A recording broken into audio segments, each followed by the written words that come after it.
number two, Gap topped the street's expectations this past week with a quote solid quarter, but also said that its holiday outlook is soft. Again, according to Chain Store Age, Gap Inc. reported a better than expected third quarter with earnings and comp sales that blew past Wall Street's expectations, though also still fell by 2%, and was helped by the improved performance of its biggest brand, Old Navy.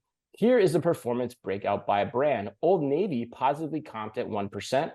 Gap's net sales dropped 15% compared to last year, but when one excludes the estimated negative impact from the sale of Gap China and the shutdown of Yeezy Gap, God, I almost forgot about that, Ann, net sales were only down 6% versus last year. Banana Republic's comp sales were down 8%, and Athleta's comps brought up the rear. They were also down 19%. And my question for you is this. Yes. Are you ready to buy into a Gap turnaround? Oh, man, I'm still crossing my fingers, Chris. You're crossing your fingers, but are you buying in? No.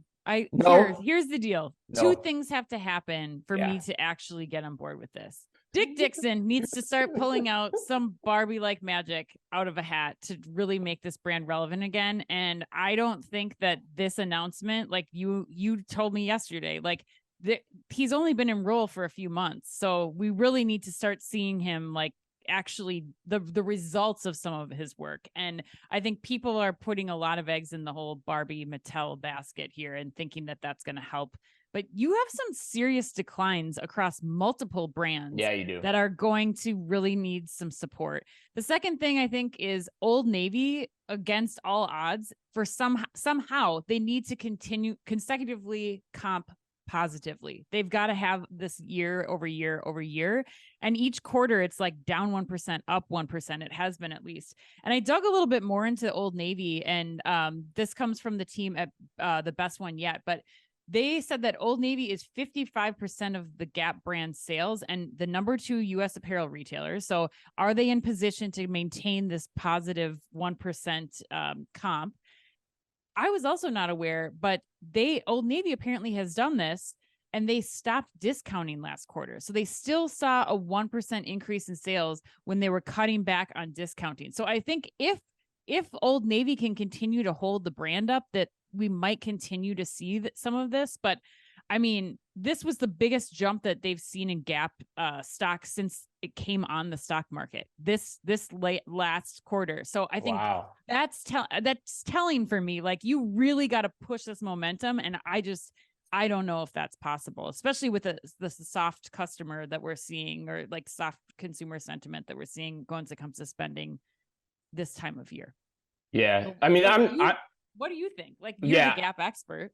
Well, I don't know about that. I mean, I worked there 20 years ago, but I mean, to answer my question first, I'm not bought in on the turnaround at all, or that he's even had an impact at this point, despite all the fun social media pictures that Richard Dixon has been putting out on social media, showing all the tours he's making of stores and distribution facilities. Like, you know, until I see a strategy, I'm not bought in. I don't know what it is, but and I mean, let's be honest, anyone that understands retail understands that, especially in fashion, no CEO is going to have any material impact on the current state of the business until about 9 months of being in role, because that's how long it takes the goods to land, right? And so that's the first sign of the strategy working or not working.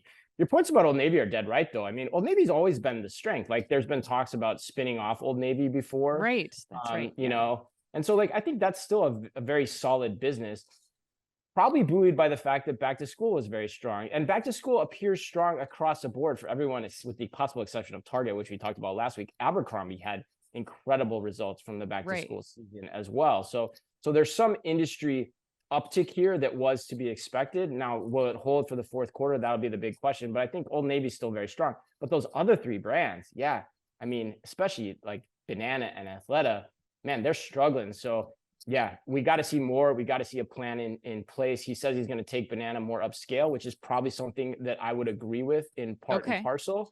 But how you actually execute that, and can you deliver on the brand promises, is the next step. I noticed, actually, for example, in my Banana Republic store, they've gone back to the men's on one side of the store, women's on the other, versus segregated presentations of the product. So I thought that was interesting. Is that part of their strategy going forward, to make it look like the more traditional Gap layout that was always in vogue? But that's new for Banana, so we'll see.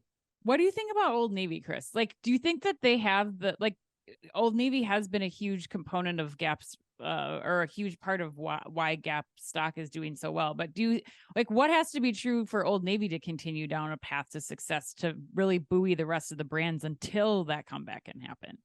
I think Old Navy is pretty solidly positioned. I mean, Yeah. to your point, in the numbers you claimed, I mean, it's really competing against the Walmarts, the Targets of the world in, the affordable clothing option, from a specialty apparel retailer. The one entrant though that could pose a problem to them, in my opinion, is Primark, because they're even more aggressively priced and they're continuing their US expansion too. So while there's a solid business there still are potential threats to it.